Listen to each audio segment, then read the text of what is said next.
The ancient Egyptians built one of the greatest empires in history, and despite facing many difficulties, managed to maintain their sovereignty over almost the entire Nile River Valley. But Africa has always been a gigantic continent, inhabited by many different peoples. Some wanted to conquer the fertile lands of Egypt. Kingdoms and tribes with origins in Libya, Syria, and Turkey were constantly fighting against Egypt. But there were a people whose tenacity and courage frightened even the powerful Egyptians. The Nubians were an African people who lived in the Nubia region in today's Sudan. The Nubian people had been living in that region for a long time. By 3100 BC, there would be Nubian villages along the River Nile. During much of their history, the Nubians did not develop any writing. Much of what we know about them is in the records left by the Egyptians. The Nubia was a region rich in gold veins, semi-precious stones, ebony wood, incense, and ivory. This wide range of resources encouraged the Egyptians to invade that region in search of extremely useful raw materials. The Nubians resisted the Egyptian invasions as much as possible, but they were militarily inferior and were progressively pushed south. Due to the various periods of instability in Egypt, the Nubians were able to organize more effective defenses. During periods of peace, Nubians and Egyptians traded and shared different forms of knowledge. During the reign of Pharaoh Thutmose I, the Nubians were part of the Egyptian Empire, but that dominion quickly collapsed, and the Nubians established a unified kingdom, with Napata as its capital. The Nubians thus founded the Kingdom of Kush, which would become a respected African power. The term Kushite Kingdom comes from the Egyptians, who called the Nubian Kush. The founder of this new kingdom was a tribal leader named Alara, who became king of all the Nubians.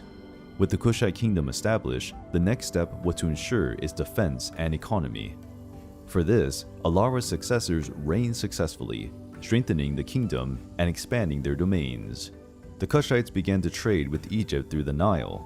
They also established contact with the Arab kingdoms such as Nabatea and Sheba. The riches of the Kushites were extremely popular. Their leaders, priests, and even farm animals, like horses, were always embellished with pieces of gold and rubies. Over time, and due to the periods of instability in Egypt, the Kushites started to conquer Egyptian cities, including the city of Thebes. At the height of their power, under the command of King Paye, Egypt was fully conquered by the Kushites. King Paye declared himself the champion at the command of the god Amon. He joined his army, warred for over a year against several Egyptians, defeating everyone in his path. The phase of the Kushite and Egyptian history took place during the Third Intermediate Period of ancient Egypt, which began around the year 1070 BC. It is a period also historically known as the Nubian dynasty.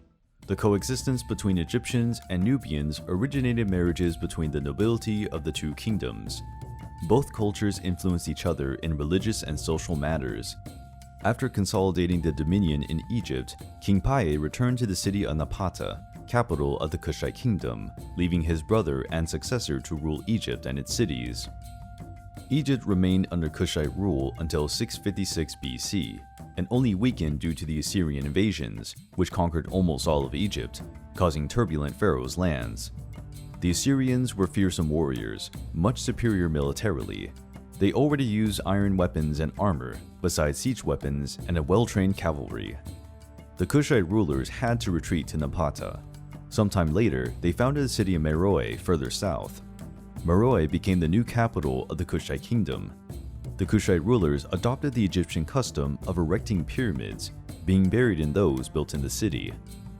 During this period, the Kushites began to develop their writing, the Meroitic script. The Greek historian Diodorus Siculus claimed that the Kushite kings reigned until they received an order from the priests of the Golden Temple. When this happened, they committed suicide and passed the power to the next sovereign. This strange custom lasted until the reign of the leader Ergomenes, different from most of his compatriots. He was an educated man, having studied with Greek teachers and learned philosophy. When Ergomenes was ordered to commit suicide, he was furious. He sent his soldiers to the temple to kill the priests, putting an end to this custom. Women also had important roles in Kushite society, having an active voice in everyday matters. For several times, Kushite queens reigned without the interference of male companions. There are even reports of Kushite women who fought in battles and commanded troops. The king's mother was given the title of Candace, which means Queen Mother. She was the king and queen's advisor. On some occasions, she participated in political negotiations and could even take full command. One of these powerful women, and perhaps the bravest of her people, was Amani-Shaketo, who reigned in Kush when Rome had already conquered Egypt after the defeat of Mark Antony and Cleopatra. Rome demanded that the kingdom of Kush pay tribute to the Republic.